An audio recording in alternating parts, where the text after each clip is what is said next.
A hardworking mother is suddenly fired and humiliated by her powerful boss, then mysteriously receives $250,000 in her bank account. When she tries to uncover the truth, she's arrested for a crime she didn't commit, while her critically ill son's life hangs in the balance. Before we start, let us know in the comments where you're watching from and don't forget to subscribe. What do you mean you can't finish the executive floor today? The harsh voice crackled through Sarah Miller's ancient flip phone. Sarah winced, shifting her weight to ease the stabbing pain in her lower back. I'm sorry, Miss Patel. It's just that my back is. I don't want excuses, Sarah. I want results. Bennett is bringing investors through tomorrow morning. Yes, ma'am. Sarah ended the call, tucking the phone into her uniform pocket. The dull ache in her spine had transformed into hot needles of pain. She'd been scrubbing the marble floors of Bennett Enterprises' main lobby since 5 a.m., working through her break to tackle a coffee stain before the morning rush. At 42, Sarah's body reminded her daily that 15 years of cleaning corporate offices had taken its toll. But with a 16-year-old son battling chronic kidney disease and no college degree, her options were limited. The company health insurance kept Tyler's basic medications covered. The elevator chimed, and out stepped Richard Bennett himself, CEO and majority owner. His custom Italian shoes clicked against the marble as he strode past Sarah without a glance. Miller. The sharp voice cut through the lobby. Sarah froze, then slowly turned. Yes, Mr. Bennett? Richard Bennett was 56 with silver-streaked hair and cold blue eyes. He gestured impatiently. My office. Now. The executive level was another world, all gleaming wood and glass with views overlooking the city. Bennett's corner office featured floor-to-ceiling windows and furniture that probably cost more than Sarah's yearly salary. Close the door, he instructed. How long have you worked here, Miller? 15 years next month, sir. Bennett nodded absently. I received a complaint about you this morning. Third one this month. Sarah's stomach dropped. I'm sorry, Mr. Bennett. My back has been giving me trouble, but I'm still completing all my assigned areas. The complaint wasn't about your back. It was about your attitude. You told Mrs. Kensington you couldn't clean her office because you were busy with more important areas. Sir, that's not. I would never. Bennett raised his hand. Your performance reviews have been declining. Your supervisor reports you're slower than other staff, take more breaks and arrive late. Each accusation hit Sarah like a physical blow. None of it was true, at least not the way he presented it. Mr. Bennett, please. I need this job. My son. Is not my concern, Bennett interrupted coldly. This is a business, not a charity. I've decided to terminate your employment, effective immediately. He stood up, straightening his tie. Human Resources will process your final paycheck, minus the cost of the cleaning supplies found in your locker. Cleaning supplies? Don't insult me with denials. Bennett opened the door wide. Security will escort you to clear out your locker. Several employees looked up. Sarah felt their eyes on her as tears threatened to spill. Please, she whispered. I've never taken anything. I need the insurance for my son's medication. Bennett's expression hardened. Should have thought about that before stealing company property. Besides, you're clearly not physically capable of doing your job properly anymore. He raised his voice, ensuring everyone could hear. We don't tolerate thieves at Bennett Enterprises, especially not useless ones. Security. 2 guards appeared within moments.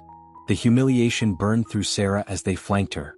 Through a blur of tears, she saw Patricia Patel, her supervisor, watching with a smirk. 20 minutes later, Sarah stood on the sidewalk clutching a small box of personal items. 15 years erased in an instant. The bus ride home was a blur of panic and tears. As she approached her building, she noticed a pink paper taped to her door from half a block away. Climbing the stairs sent sharp pains through her back, but the words on the eviction notice hurt far worse. Notice to vacate. You are 45 days in arrears. Payment in full required within 72 hours or eviction proceedings will commence. Inside, the apartment was quiet. Tyler would be at school for another hour, still blissfully unaware that their fragile world had just collapsed. On the coffee table sat 3 prescription bottles, 2 nearly empty. Next to them lay a stack of medical bills marked "Final Notice" in angry red letters. When her tears finally subsided, Sarah reached for her phone. She would have to tell Tyler. Then she would need to call his doctor, explain the insurance situation, beg for samples or patient assistance programs. But as she unlocked her phone screen, a notification from her banking app caught her eye. She opened the app, bracing herself for more bad news. Instead, she froze, staring at the balance displayed on the screen. Available balance, $250,000. Mom, is everything okay? Why are you home early? Sarah jerked her head up from the phone screen, quickly locking it as Tyler dropped his backpack by the door. He was thin, too thin, with dark circles under his eyes that no 16-year-old should have. Everything's fine, honey, she lied, forcing a smile. Just a scheduling mix-up. She couldn't tell him yet. Not until she figured out what was happening with her bank account. The $250,000 balance had to be a mistake. Tyler narrowed his eyes. You've been crying. It's just my back acting up, Sarah said. How was school? Same as always. Mr. Peterson said my science project might qualify for the state competition. That's amazing, Ty. Her pride was genuine despite everything crashing down around them. Yeah, well, the finals are in June and the registration fee is $200, he said hesitantly. But I can skip it if... We'll figure it out, Sarah interrupted. Go rest before dinner. Once Tyler disappeared into his room, Sarah reopened her banking app. The balance remained $250,000. Her hands trembled as she checked the transaction history. There it was, deposit Bennett Indie payroll, $250,000. Bennett Enterprises. But it had to be a mistake. Her bi-weekly paycheck was normally $1,220 after taxes. Sarah's first instinct was to call the bank immediately, report the error. But as she reached for the phone, her gaze fell on Tyler's medication bottles. Without insurance, they'd cost over $15,000 for a year's supply. No, she shook the thoughts away. Using money that wasn't hers would be stealing. She dialed the bank's customer service number. After providing her information, the representative said, I'm showing a deposit from Bennett Enterprises payroll for $250,000 posted this morning. Yes, it's clearly a mistake. My regular paycheck is much smaller. One moment while I check on this. The line went quiet except for typing. Ms. Miller, this doesn't appear to be flagged as an error. The ACH transfer came through with your employee ID and proper routing codes. It's processed as severance and settlement, according to the payment code. Severance? That can't be right. I was fired this morning, but there was no mention of severance, especially not this amount. From the bank's perspective, this appears to be a legitimate payroll deposit. If you believe there's an error, contact your employer's payroll department. After ending the call, Sarah sat motionless. Severance and settlement? Was it possible Bennett had decided to pay her off to avoid a wrongful termination lawsuit? She tried calling Bennett Enterprises' HR department, but was redirected to voicemail. Finally, she sent an email explaining the situation. A text alert interrupted her thoughts. Prescription ready for pickup, $1,246.80 due upon receipt. Sarah's chest tightened. Tyler needed that medication tomorrow. Without it, his condition would deteriorate rapidly. A sudden crash from Tyler's room sent her rushing to his door. Ty, are you okay? She found him on the floor beside his desk, breathing heavily, face ashen. I'm fine, he insisted. Just got dizzy for a second. Sarah helped him to his bed, noting how hot his skin felt. How long have you been feeling dizzy? Couple days, he admitted reluctantly. And my stomach hurts pretty bad. Alarm bells rang in Sarah's mind. These were warning signs his doctor had mentioned. Why didn't you tell me? You've been stressed enough about money? His voice was small. I thought it would pass. Sarah felt tears pricking her eyes again. Her son was suffering in silence to spare her worry. I'm calling Dr. Winters, she said firmly. 10 minutes later, Sarah ended the call, her decision made. Tyler needed immediate testing.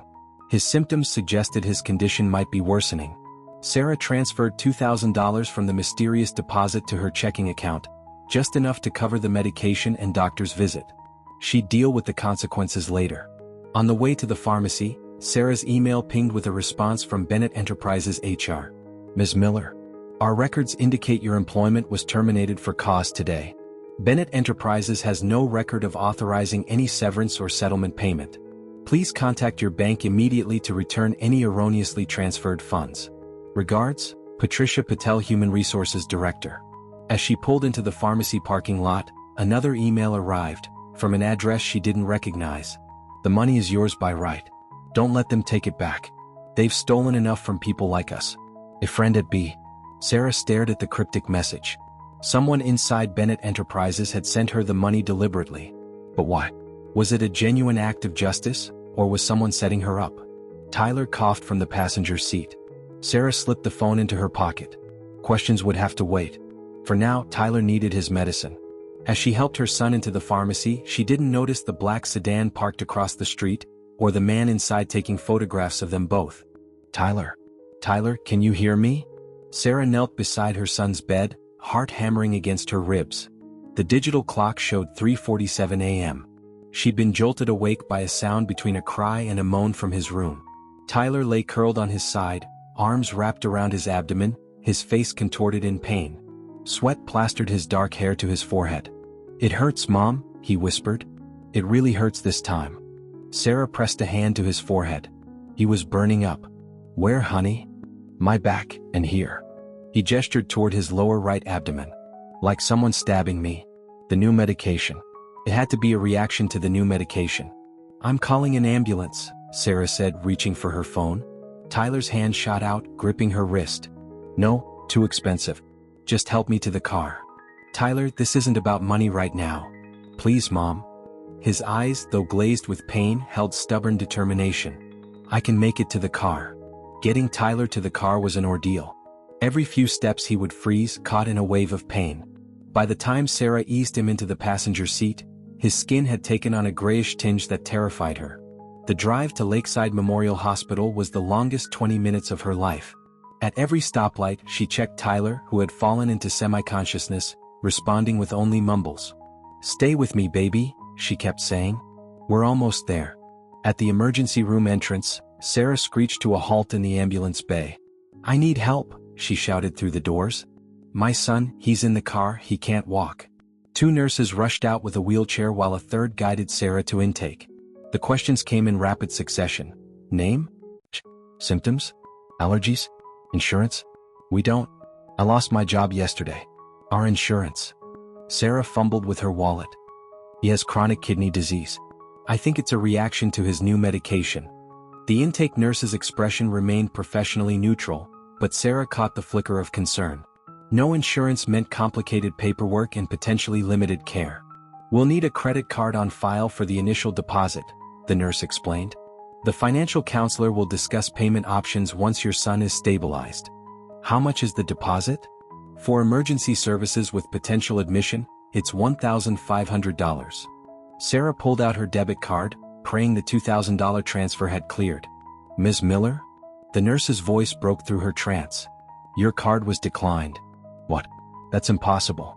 I just transferred money yesterday." Sarah fumbled with her phone, pulling up her banking app. She entered her password with trembling fingers, then stared in disbelief. "Your account access has been temporarily suspended. Please contact our fraud prevention department." "This can't be happening," she whispered. "Ms. Miller?" A new voice, crisp and authoritative. Sarah looked up to see a tall woman in a charcoal suit. "Janet Parker, Administrative Director. Could we speak privately for a moment?" Parker gestured toward a small conference room. "My son is being treated," Parker assured her. "This will only take a few minutes." Inside the conference room, Parker took a seat across from Sarah. "Ms. Miller, I understand you're in a difficult situation. However, Lakeside Memorial has a policy regarding payment for services." "I have the money," Sarah insisted. "There's been some mistake with my account. According to our records, your son has been treated here 6 times in the past year. Each visit has been increasingly difficult to collect payment for. You currently owe $17,842.16. Sarah felt her face flush. "I've been making payments every month. I've never missed one." $50 a month on an $18,000 bill is problematic, Parker replied. "Look, no one wants to turn away a sick child. Then why are you here instead of letting me be with my son?" Parker leaned forward. 20 minutes ago, we received a call from Northside Bank's fraud department. They're investigating a suspicious transfer into your account, a very large transfer, followed by immediate cash withdrawals. Sarah's stomach dropped. "I didn't withdraw any cash. I only transferred $2,000 for Tyler's medication. The bank shows multiple ATM withdrawals overnight totaling $9,500. Parker's gaze was scrutinizing. "If you're involved in something illegal." "I'm not." Sarah's voice rose. "I was fired yesterday. There was a deposit in my account. They said it was severance, but HR denied authorizing it. I only used a tiny fraction for Tyler's medication. Parker's expression remained skeptical. The bank mentioned the deposit came from Bennett Enterprises? Yes. Richard Bennett fired me yesterday. Then somehow $250,000 appeared in my account. Richard Bennett? He's on our hospital board. Sarah felt the room tilt slightly. Of course he was. Ms. Miller, your son will receive emergency care today, Parker said, standing. But resolve this financial situation quickly. If there's any indication of fraud. The threat hung unfinished. Sarah found Tyler in a curtained-off section, pale but conscious, with 4 fluids running into his arm. A young doctor was reviewing his chart. Ms. Miller? I'm Dr. Mehta. We've given Tyler pain medication and antibiotics. His blood tests show signs of infection. We'd like to admit him for observation. Admit him? Sarah's mind raced to calculate costs. For how long? At least overnight, possibly longer. Dr. Mehta glanced at Tyler, then back to Sarah. Perhaps we could speak outside? In the hallway, the doctor's expression grew serious.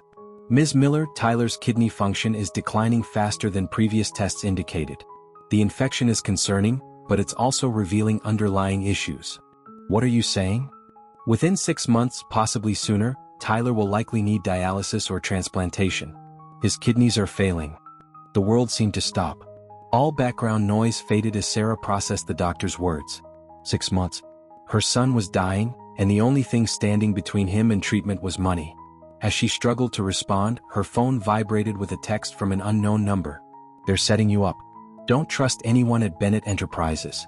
Check the security footage from the bank ATMs. You weren't there last night. Sarah stared at the message. Someone had accessed her account, withdrawn cash she never touched, and triggered a fraud investigation, right when she needed the money most desperately. Ms. Miller? Dr. Mehta was watching with concern. Do you need to sit down? Sarah straightened, a new determination hardening within her. No. I need to know exactly what Tyler needs and how much it will cost. Then I need to make some calls. She might not know who sent the money or who was trying to frame her, but one thing was clear. She would do whatever it took to save her son. The Northside Bank branch had just opened when Sarah pushed through its doors. She'd spent the night beside Tyler's hospital bed, leaving only after his fever broke and he'd fallen into a peaceful sleep. Sarah approached the reception desk. I need to speak with someone about a frozen account. It's an emergency. The receptionist assessed Sarah with a quick glance. Do you have an appointment? No, but my account was frozen because of suspected fraud, Sarah said, leaning closer. My son is in the hospital and I can't pay for his treatment. 10 minutes later, Sarah was ushered into a small office where Frank Wilson, assistant branch manager, greeted her with a firm handshake. He was younger than expected, with meticulously styled hair and an expensive-looking suit. Ms. Miller, he began, consulting his computer screen. I understand you're having issues with your account. It's been frozen without warning, Sarah said. And there are withdrawals I never made. Wilson nodded. Our system flagged several unusual activities. First, a large deposit of $250,000 from Bennett Enterprises. Then multiple ATM withdrawals overnight totaling $9,500. Given the dramatic change in your banking patterns, our fraud algorithm restricted your accounts. I didn't make those withdrawals. I was at the hospital with my son all night. Wilson raised an eyebrow. Do you have your debit card with you? Sarah checked her wallet and frowned. Her debit card was missing. I don't understand. It was here yesterday. That's concerning, Wilson said, typing something. Let me check the ATM footage. He turned his monitor so she could see. On the screen, grainy security footage showed a hooded figure at an ATM, face carefully angled away from the camera. This was taken at 1:23 a.m. last night. The person used your card and PIN to withdraw $2,000. They then proceeded to 4 other ATMs over the next hour. Sarah felt a chill. That's not me. I was at Lakeside Memorial all night. The hospital will have records, security footage. I believe you, Wilson interrupted, surprising her. This person is approximately 5 inches taller than you. But this does complicate things. He leaned back, studying her. Tell me about the original deposit. How did $250,000 from Bennett Enterprises end up in your account? Sarah explained everything, her firing, the mysterious deposit, the emails, and the suspicious text warning her. So someone orchestrated this entire scenario, Wilson mused. First they deposit a large sum. Then they steal your card and make withdrawals to trigger fraud protocols, ensuring your account would be frozen when you most needed access. But why? Sarah asked. Who would do this? For a scheme this elaborate, follow the money. Who benefits from you being in financial distress? The answer seemed obvious. Bennett. He fired me, humiliated me. Maybe he's worried I'll sue for wrongful termination. Perhaps, Wilson agreed. But the deposit shows all the proper authorization codes. Only someone with high-level access to Bennett Enterprises' payroll system could process it. He typed briefly, then turned the screen toward her again. The deposit was authorized using credentials belonging to Gregory Hayes, Chief Financial Officer at Bennett Enterprises. So either Hayes sent me the money, or someone used his credentials without his knowledge. Exactly. Wilson jotted something on a notepad. Ms. Miller, I'd like to help you resolve this. The evidence suggests you're a victim rather than a perpetrator. I need access to my regular account, Sarah said. The one with my personal savings. It only had about $400, but that would let me buy food and gas while this gets sorted out. I can unfreeze that account today, Wilson nodded. The larger sum will remain restricted until our investigation concludes. Thank you. Sarah felt relief wash through her. As she stood to leave, a framed photo on Wilson's desk caught her eye. Wilson in golf attire, arm around a familiar-looking man. Is that Gregory Hayes? She asked, pointing to the photo. Wilson glanced at it, his expression flickering briefly.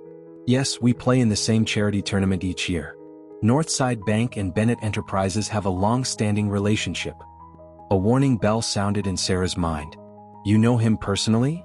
Professionally, Wilson corrected. Many of Bennett's executives bank with us. Sarah nodded, but internally her suspicions multiplied. Was Wilson truly helping her, or was this part of a larger deception?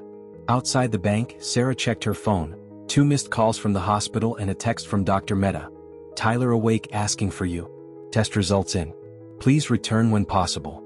As she hurried toward her car, Sarah didn't notice the black sedan parked across the street, the same one from the pharmacy, or the driver speaking intently into a phone. Back at the hospital, Sarah found Tyler sitting up in bed, color returned to his face. Mom? His smile was the best thing she'd seen in days. Where'd you go? Just had to take care of some business, sweetheart. She kissed his forehead. You look better. Dr. Mehta says the antibiotics are working. The infection's under control. Dr. Mehta entered the room, tablet in hand. Ah, Ms. Miller, you're back. Good timing. He pulled up a chair and turned to them both. Tyler's immediate condition has improved, but his kidney function is declining faster than anticipated. We're looking at about 22% function in both kidneys. What does that mean exactly? Tyler asked, his voice steady despite the fear Sarah could see in his eyes. We need to discuss dialysis and getting you on the transplant list, Dr. Mehta said gently. Typically we start dialysis when function drops below 15%. At your current rate of decline, that could be within 3 to 4 months. Sarah squeezed Tyler's hand. And the transplant list, how long does that take? Average wait time is 3 to 5 years, Dr. Mehta explained. However, living donors who are matches can expedite the process. I'll get tested, Sarah said immediately. After discussing logistics and next steps, Dr. Mehta left them alone. Tyler stared at his hands before speaking. 3 to 5 years, he whispered. Mom, I don't want to be on dialysis for years. It might not come to that, Sarah assured him. We'll find a living donor match. As Tyler dozed off, Sarah's phone buzzed with a text from an unknown number. Meet me at Riverside Park, West Entrance, 3 p.m. today. I have information about the money and Gregory Hayes. Come alone. Sarah stared at the message, torn between suspicion and desperate hope. A soft knock at the door interrupted her thoughts. Janet Parker stood in the doorway. Ms. Miller, may I speak with you outside? In the hallway, Parker's demeanor seemed less rigid than before. I spoke with our financial department. Given the circumstances, we're prepared to offer a hardship arrangement for Tyler's current hospital stay. Sarah was stunned. What? Yesterday you were practically accusing me of fraud. Parker glanced around before lowering her voice. I received a call this morning from someone at Bennett Enterprises. They're very interested in your situation. Bennett? Sarah's guard immediately went up. What did they want? They asked about Tyler's prognosis and your financial arrangements with the hospital. When I mentioned the potential need for dialysis and transplantation, they indicated Bennett Enterprises might provide financial assistance through their corporate philanthropy program. Sarah couldn't believe what she was hearing. Richard Bennett fired me yesterday. Called me a thief. Why would he suddenly offer to help my son? The call wasn't from Richard Bennett. It was from Gregory Hayes, their CFO. He seemed quite concerned about your situation. Sarah's mind raced. Gregory Hayes, the same man whose credentials had been used to authorize the mysterious deposit. The same man who golfed with Frank Wilson from the bank. Did Hayes mention anything about a payment already made to me? A large deposit? No, Parker frowned. Should he have? As Parker walked away, Sarah checked the time.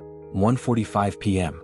She had just over an hour to decide whether to meet the mysterious texter at Riverside Park. Her instincts screamed that she was being manipulated, pulled into something dangerous. But with Tyler's life hanging in the balance, what choice did she really have? Riverside Park sprawled along the eastern bank of the Clearwater River, its paths dotted with joggers enjoying the spring afternoon. Sarah scanned the west entrance, heart thudding against her ribs. A text message appeared. Boathouse, North End. Sarah walked toward the small wooden structure. As she approached, she saw no one. "Hello," she called softly. "I got your message." Ms. Miller. She whirled around to face a tall man in an expensive suit. His silver hair and piercing blue eyes were unmistakable. Gregory Hayes, CFO of Bennett Enterprises. "You?" Sarah backed away instinctively. "You sent those messages?" Hayes raised his hands in a placating gesture. "Not exactly. But I needed to speak with you privately." "About what? The $250,000 you deposited in my account? Or about how someone used my card to make withdrawals I never authorized?" Hayes's expression darkened. "I didn't deposit any money in your account. Someone used my credentials to do it." He glanced around nervously. "We don't have much time. You've been set up, Ms. Miller. We both have. Why should I believe you? Because in about 10 minutes, the police will arrive to arrest you for grand larceny and bank fraud." Hayes stepped closer, his voice urgent. "Listen carefully. Richard Bennett is cleaning house. People who know too much, people who've seen the books, they're being eliminated." Sarah's blood ran cold. "What do you mean, eliminated?" Bennett Enterprises is on the verge of a major merger with Westlake Industries. But there are irregularities in the financial records. Millions in missing funds, offshore accounts, tax evasion schemes.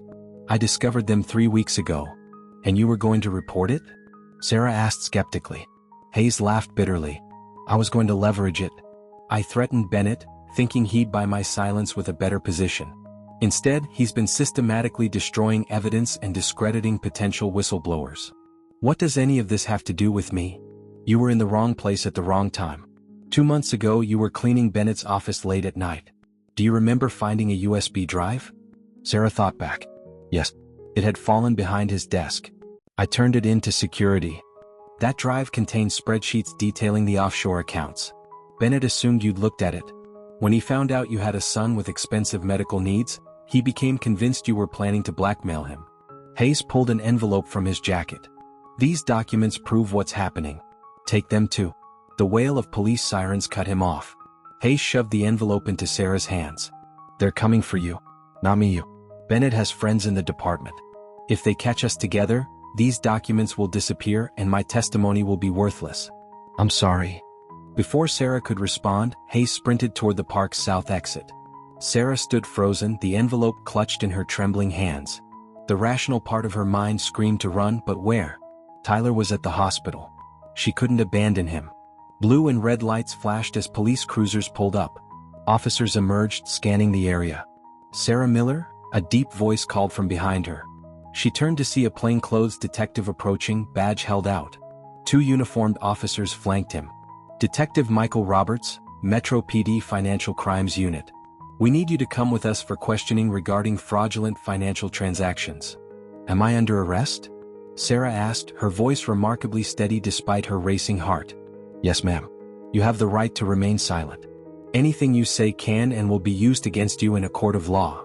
As Roberts recited her Miranda rights, the officers moved forward to handcuff her. My son, she managed as they led her toward the cruiser. He's at Lakeside Memorial. He's only 16. Someone needs to be with him. Roberts paused. We'll contact social services. Is there anyone else who can stay with him? Sarah shook her head, panic rising. No, it's just us. Please, he's seriously ill. Something like sympathy flickered across Robert's face.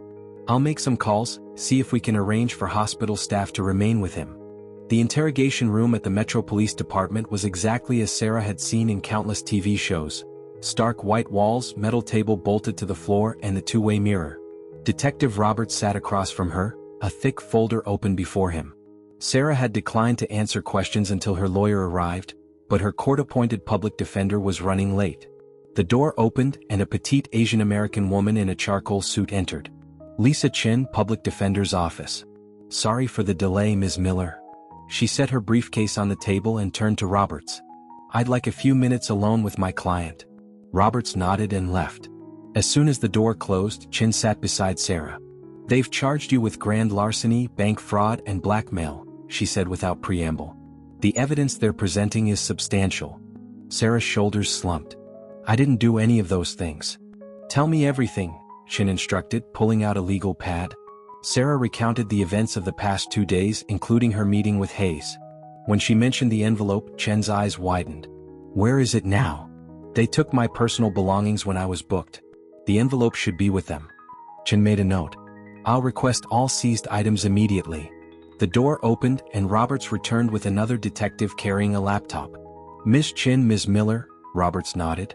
"We're prepared to show you the evidence against your client." The second detective, introduced as Williams, opened the laptop.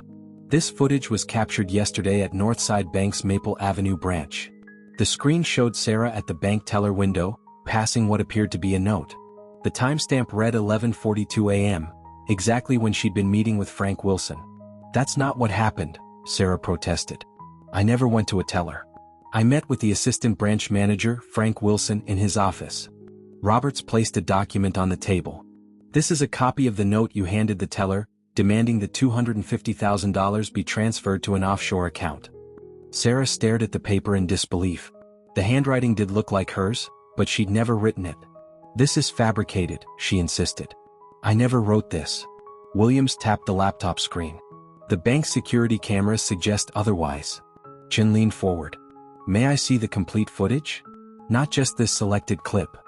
"Of course," Roberts said smoothly. As Williams shuttled through various camera angles, Sarah noticed something strange. None of the footage showed her entering or leaving the bank, only the brief interaction at the teller window. "This is doctored," she said. "Frank Wilson can confirm I met with him in his office." Roberts exchanged glances with Williams. "We interviewed Mr. Wilson this morning. He denies meeting with you yesterday or any other day." Sarah felt as if the floor had dropped from beneath her. "That's a lie. He helped me file a report about my stolen debit card. He showed me ATM footage of someone else making withdrawals from my account." "Ms. Miller," Roberts said, his tone almost gentle, "we have bank records showing you made those ATM withdrawals yourself. Your card was used with your PIN at 5 different locations. The ATM cameras clearly show you at each location." "Let me see that footage," Chin demanded. Williams pulled up images showing a hooded figure at various ATMs. The face was partially visible in some angles, and horrifyingly, it did look like Sarah. "This is impossible," Sarah whispered. "I was at the hospital with my son all night." "The hospital records show you left at 11:30 p.m. and returned at 3:15 a.m., Roberts countered. "Plenty of time to visit multiple ATMs." Sarah's mind raced. She'd stepped out briefly to move her car from the emergency zone to the regular parking lot, but that had taken 10 minutes at most. Someone had altered the hospital's security logs too. "What about the withdrawal amounts?" Chin asked. "Can you show us those records?" Williams nodded and pulled up a spreadsheet. 5 withdrawals, each for $2,000, except the last which showed $1,500, totaling $9,500. "The daily ATM limit at Northside Bank is $2,000, Sarah pointed out. "How could I withdraw that much from each location in one night?" Roberts smiled thinly. "That's an excellent question, Ms. Miller. One explanation is that you had inside help at the bank to override those limits, which would explain why you're trying to implicate Frank Wilson in your story." Sarah sat back, stunned by how thoroughly she'd been framed. They had an answer for everything. "Detective," Chin interjected, "where is the envelope that was confiscated from Ms. Miller upon her arrest?" Roberts frowned. "Envelope? There was no envelope listed in her personal effects." Sarah met Chen's gaze, a chill running through her. Hayes had been right. The evidence had already disappeared. "My client maintains her innocence," Chen stated firmly. We request copies of all evidence against her, including the complete unedited security footage from both the bank and hospital. Of course, Roberts nodded. In the meantime, arraignment is scheduled for tomorrow morning. Given the severity of the charges and evidence of attempted flight, we'll be requesting bail be denied. Flight risk, Sarah exclaimed. I wasn't fleeing. I was meeting Hayes because he said he had information. Mr. Hayes has provided a sworn statement that he has never contacted you, never met with you, and was in Chicago yesterday attending a financial conference. Roberts closed his folder. We're done for now. Officer Jenkins will escort you back to your cell. As Sarah was led away, Chin touched her arm. Don't say anything more to anyone. I'll see what I can find out about your son and get a message to you. And Sarah? Don't give up. The truth has a way of surfacing. But as the cell door closed behind her, Sarah wondered if the truth would surface in time. Tyler was alone, sick and unprotected. And someone very powerful was making sure she couldn't help him. Lisa Chin hurried up the courthouse steps, raindrops pelting her umbrella. In her 15 years as a public defender, she'd never seen a case so meticulously constructed to destroy someone. Her phone buzzed. Unknown number. Lisa Chin. Miss Chin, my name is Rachel Thompson. I understand you're representing Sarah Miller. Lisa's professional caution kicked in. I can't discuss an ongoing case with... I used to work as an accountant at Bennett Enterprises, Rachel interrupted. I was fired 3 months ago after questioning financial discrepancies. Bennett is framing your client just like he framed me. What kind of discrepancies? The kind that would interest the SEC and IRS. I have documents that prove financial manipulation. They'll support Sarah's case. Why would you help her? You don't know her. Because I know what it's like to have Bennett destroy your life. I lost everything, my job, my reputation, even my house. Lisa glanced at her watch. The arraignment starts in 20 minutes. Can you meet me after? No. Bennett's security chief is parked outside my sister's house. But there's someone else who can help you, James Cooper. He lives in Sarah's apartment building, Unit 4C. He's a retired private investigator who's been helping me collect evidence against Bennett. Tell him Rachel sent you. The line went dead. Lisa stood for a moment, contemplating the call. It could be a trap, or it could be the break Sarah desperately needed. The holding cell was cold, the metal bench unyielding beneath Sarah. She'd barely slept, thoughts of Tyler alone at the hospital consuming her. The cell door clanged open. Miller, your lawyer's here. Lisa Chen looked immaculate despite the early hour, but shadows under her eyes suggested she'd slept as little as Sarah. Bail was denied, she said without preamble.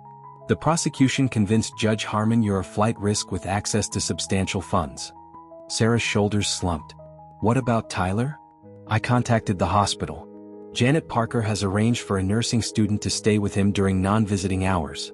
His condition is stable, but they're monitoring him closely. I need to see him. I'm working on that. I've filed a compassionate circumstances petition. Lisa hesitated, then added, I received an interesting call from someone named Rachel Thompson. Sarah frowned. I don't know anyone by that name. She claims to be a former accountant at Bennett Enterprises, fired for questioning financial irregularities. She says she has evidence that could help your case. Do you believe her? I'm not sure, Lisa admitted. But she mentioned someone named James Cooper, a retired private investigator in your building. Do you know him? Sarah thought for a moment. 4C? The older man with the German Shepherd? I've seen him around, but we've never really spoken. According to Thompson, Cooper has been helping her gather evidence against Bennett. I thought I'd pay him a visit. Is there anything you haven't told me that might explain why Bennett would frame you? Sarah shook her head, then paused. Actually, there was one incident about 2 months ago. I was cleaning Bennett's office late one night when I overheard him arguing on the phone. He didn't know I was there, I was in the private bathroom. What was the argument about? He kept mentioning Westlake and the audit. He said something like, if they look too closely at those accounts, we're both finished. When I came out of the bathroom, he seemed startled, almost afraid. The next day, he requested a different custodian for his office. Lisa made a note. Then you found the USB drive a few weeks later? Yes. I turned it in to security without looking at it. Lisa nodded thoughtfully. If he's engaged in major financial crimes, and believes you overheard incriminating information or saw files on that drive. But I didn't. It doesn't matter what you actually know, Lisa pointed out. It only matters what Bennett thinks you know.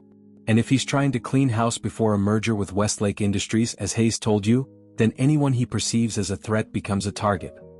James Cooper lived in a corner apartment with a clear view of both the street and the building's main entrance. When Lisa knocked, she heard the low woof of a large dog, followed by footsteps. The door opened to reveal a man in his 60s, barrel-chested with a neatly trimmed white beard. A German shepherd sat alertly at his side. James Cooper? Depends who's asking. Lisa Chin. I'm Sarah Miller's attorney. Rachel Thompson suggested I speak with you. Cooper studied her for a long moment, then stepped back. You'd better come in. Max, it's okay. The dog relaxed at the command. Inside, the apartment was meticulously organized. One wall was covered with a cork board displaying newspaper clippings, photographs, and documents connected by red strings. Rachel called this morning, Cooper said, gesturing for Lisa to sit. Coffee? Please. While Cooper busied himself in the kitchen, Lisa studied the cork board. Much of it centered on Bennett Enterprises, with particular focus on Richard Bennett and Gregory Hayes. You've been investigating Bennett for some time, she observed when Cooper returned with 2 mugs. 8 months, he confirmed. Ever since my niece, Amanda, killed herself. Lisa's head snapped up. I'm sorry, what? Cooper's weathered face hardened. Amanda worked in accounting at Bennett Enterprises. She noticed discrepancies in the international accounts, large sums moving between shell companies, false invoices, phantom employees on payroll. When she brought her concerns to Hayes, she was fired the next day. Harassment followed. False accusations. Someone planted drugs in her apartment. 6 weeks later, she swallowed a bottle of sleeping pills. My God, Lisa whispered. I'm so sorry. I moved into this building to watch Bennett Enterprises, Cooper continued, indicating the window with a view of the corporate tower 3 blocks away. Started gathering evidence, looking for patterns. That's how I connected with Rachel. She recognized me from Amanda's funeral. And Sarah? How does she fit in? Wrong place, wrong time from what I can tell. Bennett's paranoid, especially since the Westlake merger talks began. That USB drive she found? Hayes had left it deliberately for Bennett to find, his insurance policy. It contained enough evidence to implicate Bennett in tax evasion, but not enough to clearly implicate Hayes himself. Lisa frowned. If Hayes was blackmailing Bennett, why would Bennett then use Hayes' credentials to frame Sarah? Because Hayes is a loose end Bennett can't eliminate directly. Hayes knows too much, has too many connections. But if Hayes is implicated in a blackmail scheme involving a lowly custodian, his credibility is shot. So Sarah's just collateral damage. Cooper nodded grimly. Bennett gets rid of both problems at once. Hayes looks guilty of either stealing company funds or paying off a blackmailer, and Sarah goes to prison for crimes she didn't commit. Lisa set down her coffee mug. You seem to know a lot about Bennett's operations. I was a PI for 30 years, specialized in corporate malfeasance. And I have a source inside Bennett Enterprises. Who? Better you don't know yet. But they've confirmed everything Rachel discovered, plus more. Cooper moved to a bookshelf and removed a false back, revealing a small safe. He entered a combination and extracted a thumb drive.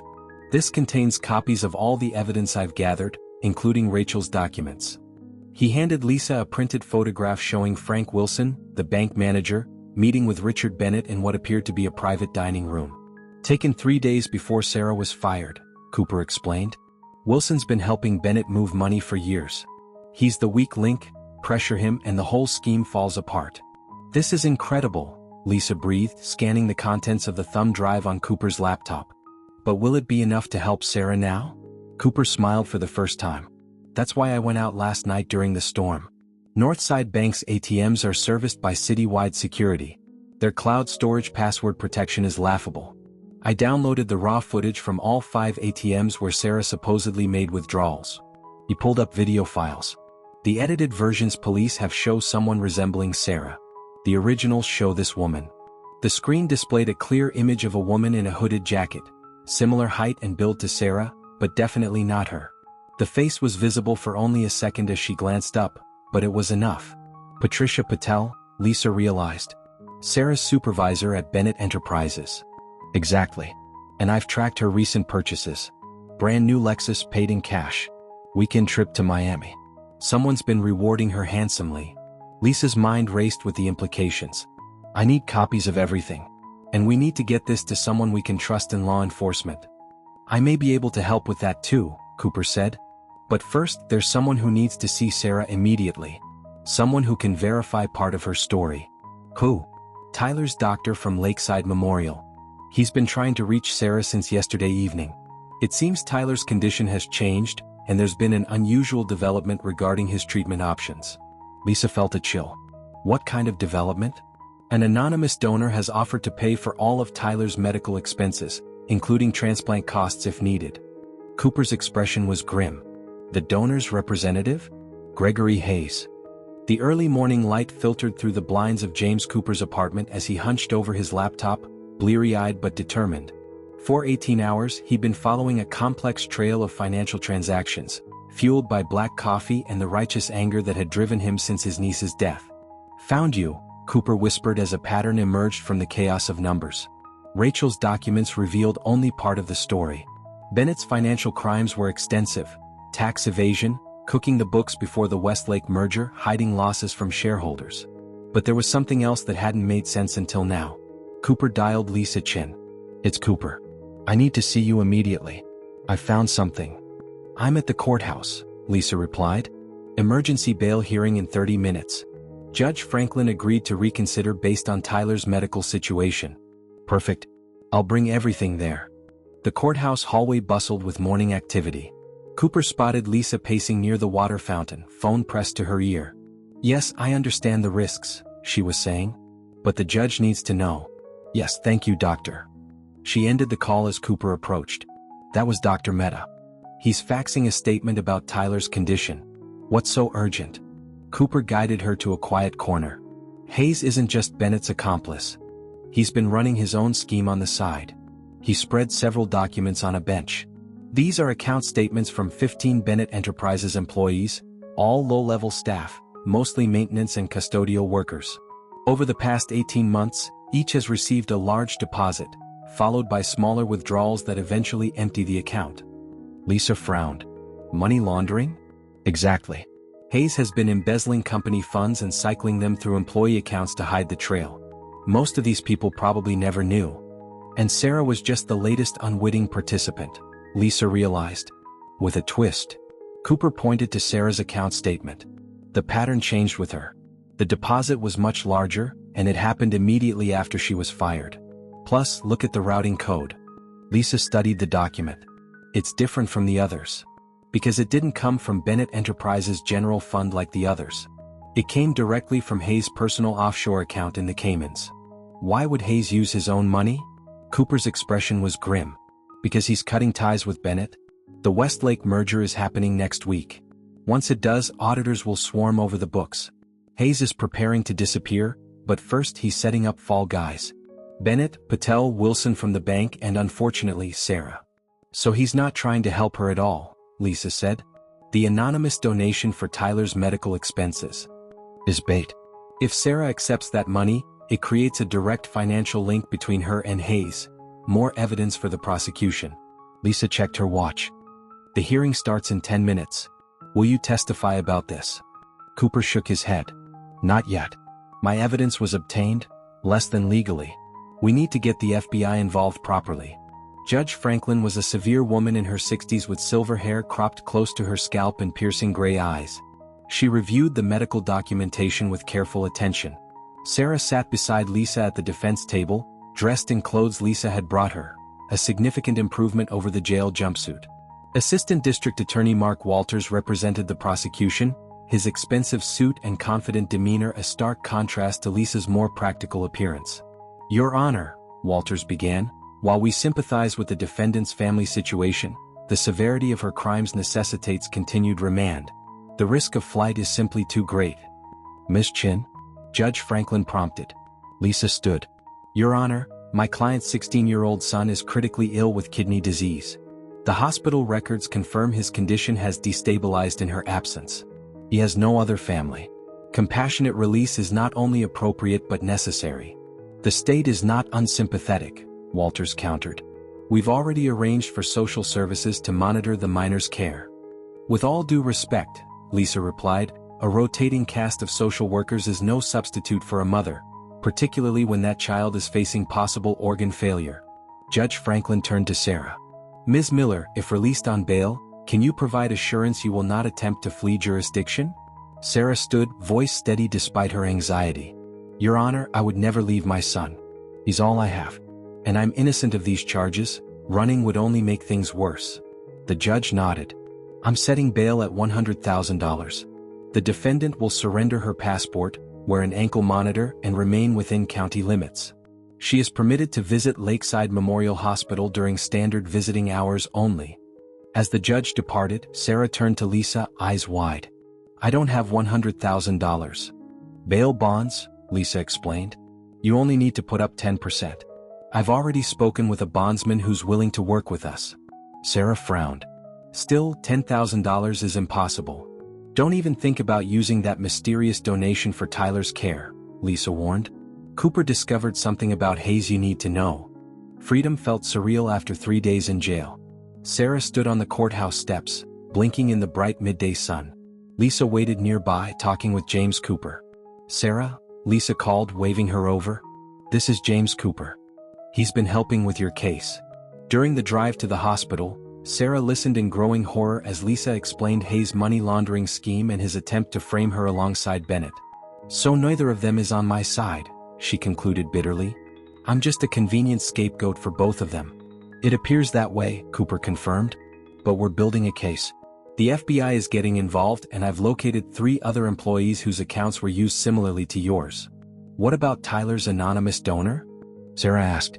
If Hayes is behind that, we need to decline any financial assistance connected to Hayes, Lisa advised. It would only strengthen the prosecution's case against you. At the hospital, Sarah found Janet Parker standing outside Tyler's room, speaking with a doctor she didn't recognize. Ms. Miller, Parker said, surprise evident in her tone.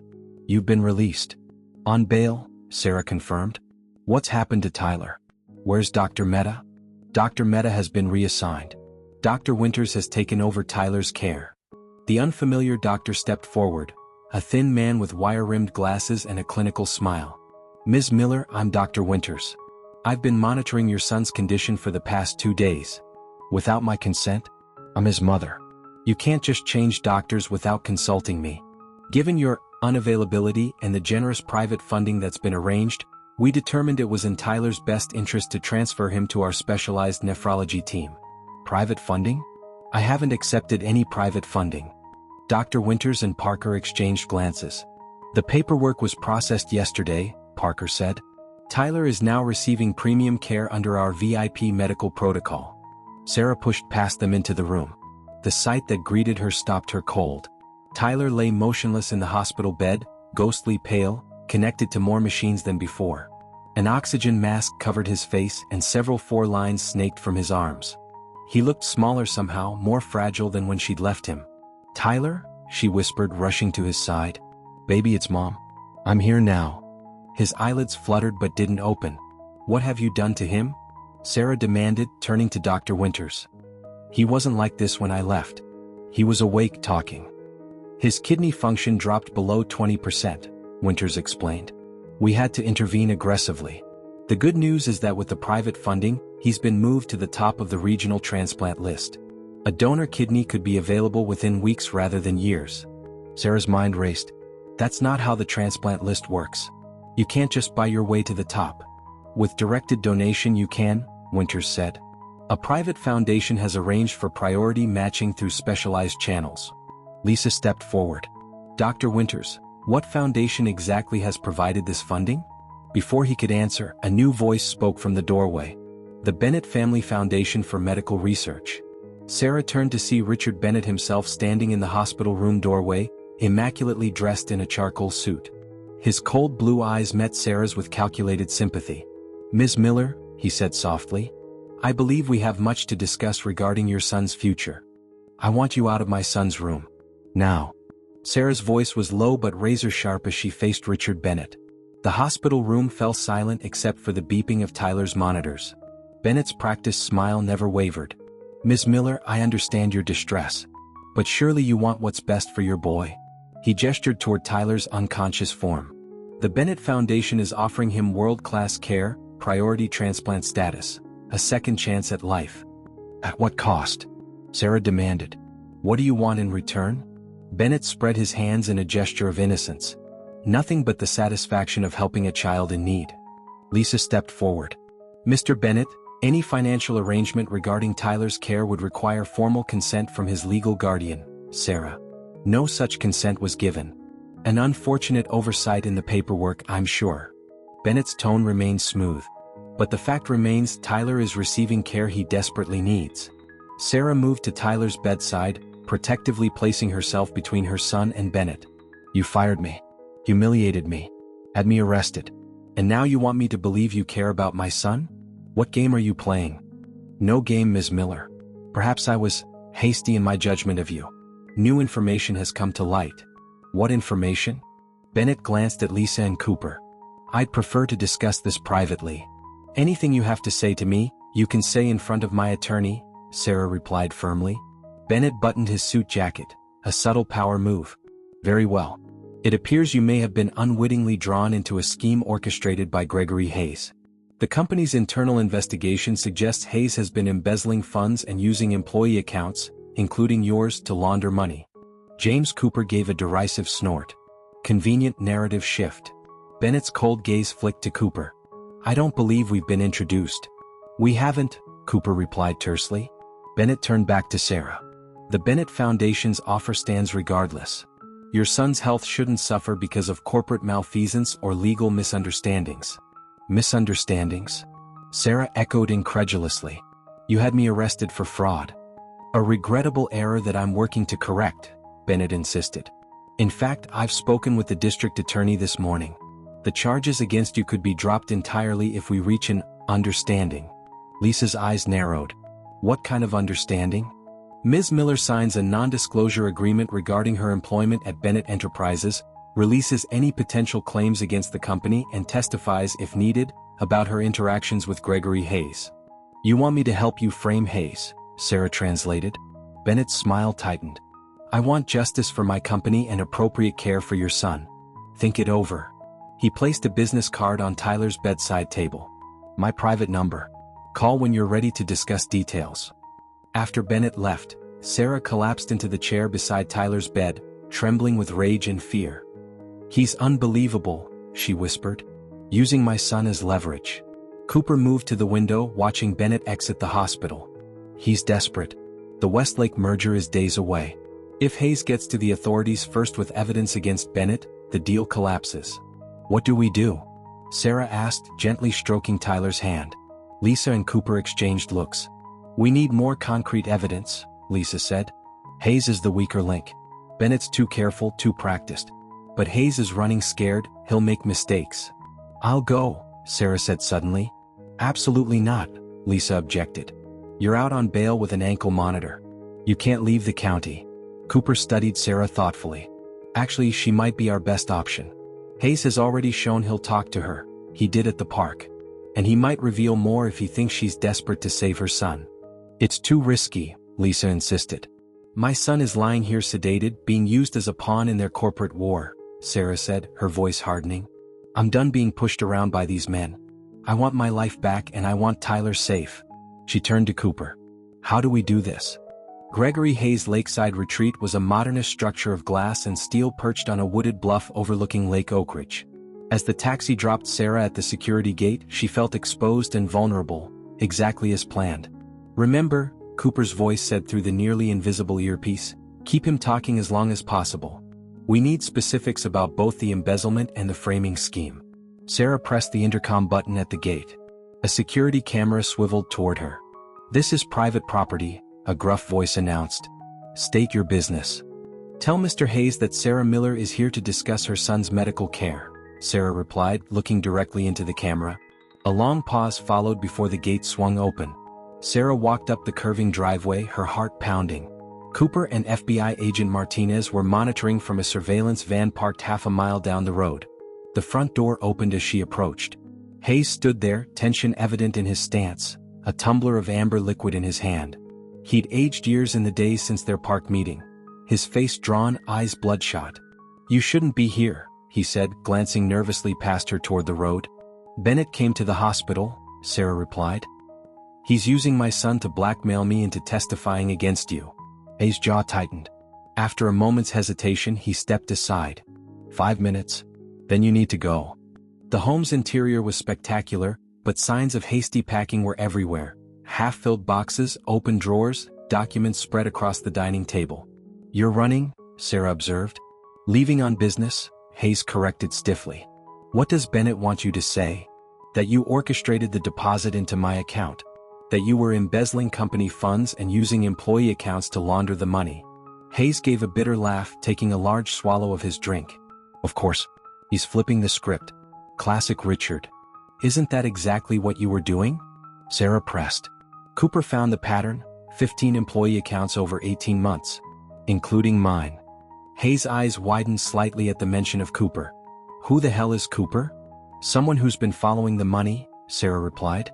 He found your offshore accounts too. The Cayman Islands. Macau. Singapore. He can't prove anything, Hayes said, but uncertainty had crept into his voice. He has the routing codes that link directly back to you. And 3 other employees willing to testify. Hayes paced the length of the window, agitation visible in every movement. You don't understand what you're dealing with. Bennett is ruthless. The money you found in your account? That's nothing compared to what he's been hiding from Westlake. Hundreds of millions in inflated assets, phantom foreign subsidiaries, tax fraud spanning 5 countries. And you helped him do it all, Sarah said. I executed his vision, Hayes snapped. That's my job. But I kept records of everything, insurance in case he ever turned on me. He laughed harshly. Which he did the moment those Westlake auditors scheduled their deep dive. So you decided to set me up as a diversion? Hayes refilled his glass. You were convenient. A nobody with financial problems and a sick kid, the perfect patsy. Bennett already suspected you'd seen sensitive information. The USB drive, the overheard conversation. Sarah felt a chill. You knew about that? About Tyler? Bennett has files on everyone who might pose a risk. Your son's medical records were simple to access. When Bennett fired you, I saw an opportunity to create a distraction. You're despicable, Sarah whispered. I'm a survivor, Hayes countered. And if you're smart, you'll take Bennett's deal. He can make your legal problems disappear. While you escape with millions and Tyler becomes dependent on Bennett's charity? Hayes shrugged, unmoved. Better than prison.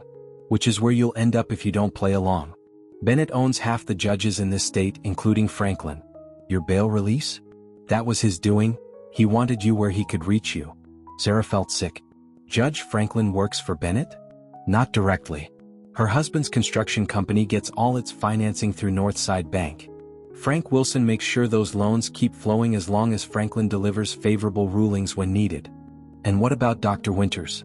Is he on Bennett's payroll too? Everyone has their price, Ms. Miller. Winters Research Foundation receives substantial grants from Bennett subsidiaries. Hayes glanced at his watch. Your 5 minutes are up. Take my advice, accept Bennett's offer. It's the only way you and your son walk away from this intact. And if I don't? If I go to the authorities with what I know about you both? Hayes' expression darkened. Then your son's medical care might face unfortunate complications. Donor organs are so difficult to match. Technical errors happen. Medications get mixed up. Sarah stepped back, genuinely afraid. You'd hurt a child? I wouldn't, Hayes said, his voice unnervingly calm. But Bennett would. He's eliminated greater obstacles than your son.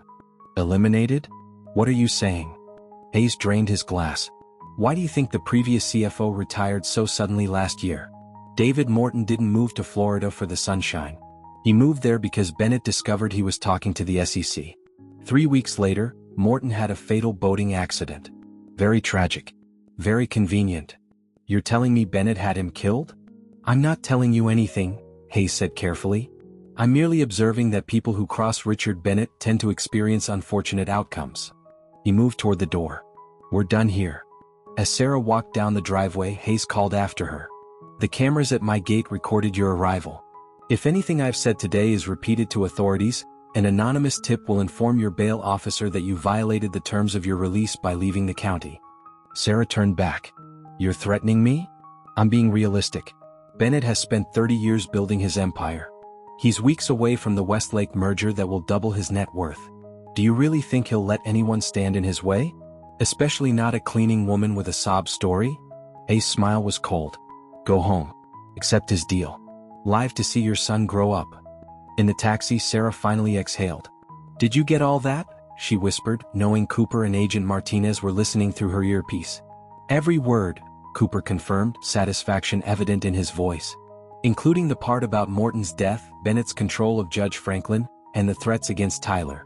Martinez is already on the phone with her superiors. Hayes just handed us everything we needed." Courtroom 305 buzzed with tension. Journalists filled the back rows, drawn by rumors of corporate corruption and high-profile arrests. Sarah sat beside Lisa Chin, clutching the edge of her borrowed blazer. Gregory Hayes entered flanked by FBI agents, his once immaculate appearance now disheveled. His gaze briefly met Sarah's before darting away. Judge Harriet Novak, who had replaced Judge Franklin after revelations about her conflicts of interest, called the court to order. "We're here to address the defense's motion to dismiss all charges against Sarah Miller," Novak announced. "Ms. Chin, proceed." Lisa rose confidently. "Your Honor, we move for immediate dismissal based on new evidence proving my client's innocence and demonstrating a coordinated effort to frame her." Walters, the prosecutor, stood reluctantly. "Your Honor, in light of recent developments in federal investigations, the state no longer wishes to pursue charges against Ms. Miller." A murmur rippled through the courtroom, but Judge Novak raised a hand for silence. "I don't dismiss cases based on backroom agreements," she said firmly. "Ms. Chin, present your evidence for the record." "First, the court will hear a recording made 3 days ago during a conversation between my client and Gregory Hayes." Lisa nodded to the technician who set up an audio system. Hayes shifted uncomfortably as his voice filled the courtroom, detailing the embezzlement scheme, Bennett's involvement, and the threats regarding Tyler's medical care. Next, Rachel Thompson testified about the accounting discrepancies she discovered before her termination, corroborating Hayes' recorded admissions. She explained how she was fired and harassed after raising concerns. Frank Wilson from Northside Bank testified next, confirming his role in processing fraudulent transactions. "And the ATM withdrawals supposedly made by Sarah Miller?" Lisa prompted. "Those were executed by Patricia Patel using a cloned card," Wilson admitted. "I personally overrode the daily withdrawal limits at Bennett's request and altered the security footage provided to police." By midday, the evidence overwhelmingly showed Sarah had been deliberately framed as part of a larger scheme to divert attention from Bennett Enterprises' financial crimes. Judge Novak turned to the prosecutor. "Given this evidence, does the state maintain any reason to proceed against Ms. Miller?" "No, Your Honor," Walters conceded. "The state moves to dismiss all charges with prejudice."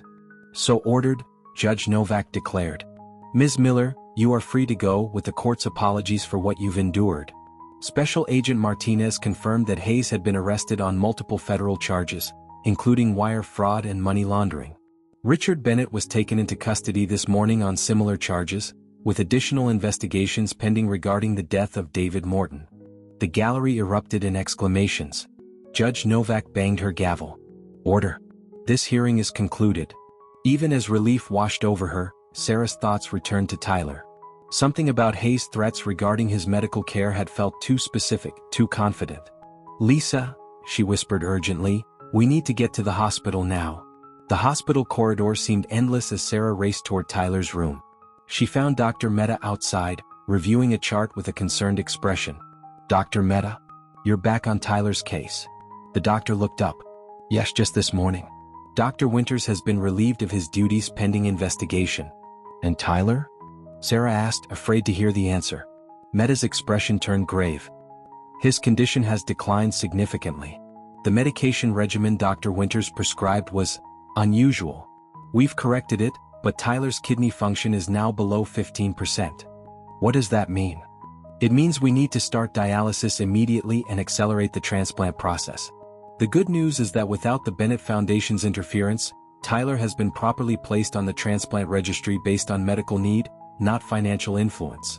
Sarah rushed to Tyler's side. Though still connected to monitors, his eyes were open. When he saw her, a weak smile brightened his pale face. "Mom," he croaked. "They said you were in court." Sarah gathered his hands in hers. "It's over, baby. All the charges were dropped. I'm free, and the men who did this are being held accountable." "Cool," Tyler whispered, his attempt at nonchalance betrayed by tears welling in his eyes. "Knew you'd beat them." Outside in the hallway, Cooper approached Sarah with a strange expression.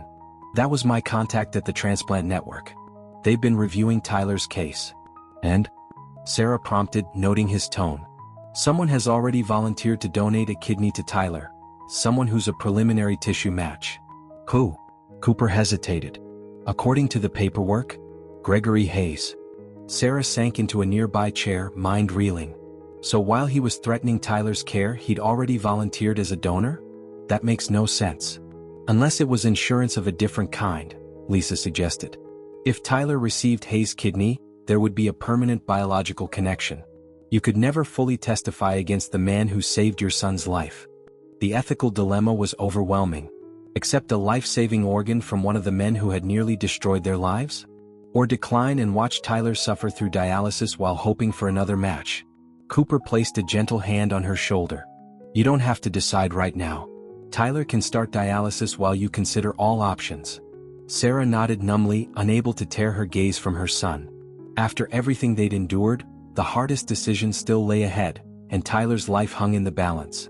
Ms. Miller, you have a visitor. Sarah looked up from her desk, where she'd been reviewing employee assistance applications. 6 months had passed since the courtroom revelation, transforming her life in ways she could never have imagined. Send them in, Diane, she called to her assistant. The door opened to reveal William Westlake, tall, silver-haired, with the confident bearing of a man who'd built a business empire from nothing. As the new CEO and majority shareholder of the merged Westlake Bennett Enterprises, his appearance in her office was unusual but not unprecedented. Sarah? He greeted her warmly. Hope I'm not interrupting. Not at all, Mr. Westlake. She gestured to the chair across from her desk. Westlake settled into the seat, studying her with undisguised admiration. I've been reviewing the quarterly reports from your employee advocacy department. Impressive work. Workplace satisfaction up 32%, harassment complaints down 60%, and the retention rate for custodial and maintenance staff has nearly doubled. Thank you, Sarah said. But I can't take all the credit. My team has been incredible. Your modesty is refreshing in this building, Westlake chuckled. I wanted to discuss expanding your program company-wide, including our international offices. Sarah couldn't suppress her smile. That would be wonderful. After Westlake left, Sarah reflected on the extraordinary journey that had brought her here. The path had been far from smooth. After discovering Hayes' offer to donate a kidney to Tyler, Sarah had faced an excruciating decision. Ultimately, medical reality simplified the choice. Despite the preliminary tissue match, further testing revealed Hayes wasn't a suitable donor after all. Tyler had endured 3 months of dialysis, his teenage spirit dampened by the grueling treatments. Then, unexpectedly, James Cooper proved to be a compatible donor. The transplant surgery had been successful, and Tyler was finally back in school part-time, regaining his strength daily. As for Bennett Enterprises, the scandal had nearly destroyed the company. Richard Bennett now awaited trial on multiple federal charges, including fraud, money laundering, and conspiracy to commit murder in David Morton's death. Gregory Hayes had accepted a plea deal, providing critical evidence against Bennett in exchange for a reduced sentence. In the corporate chaos that followed, the Westlake merger had nearly collapsed. That's when Sarah received the most unexpected call of her life. William Westlake himself had reached out, requesting a meeting. His company had been completely unaware of Bennett's financial crimes, and the revelations had left him determined to salvage the deal, but only if the corporate culture could be completely transformed. We need someone who understands what happens when power goes unchecked, he had told her. Someone with integrity who knows the company from the ground up. His offer had been startling.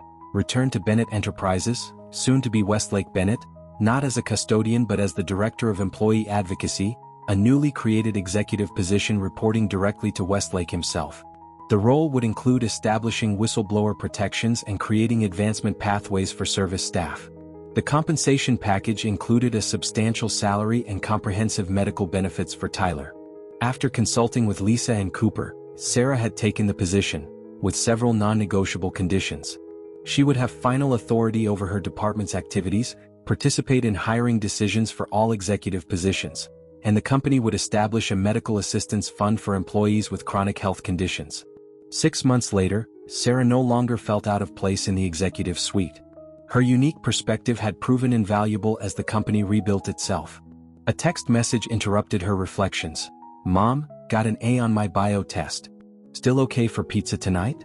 Sarah smiled, texting back. Absolutely. Proud of you.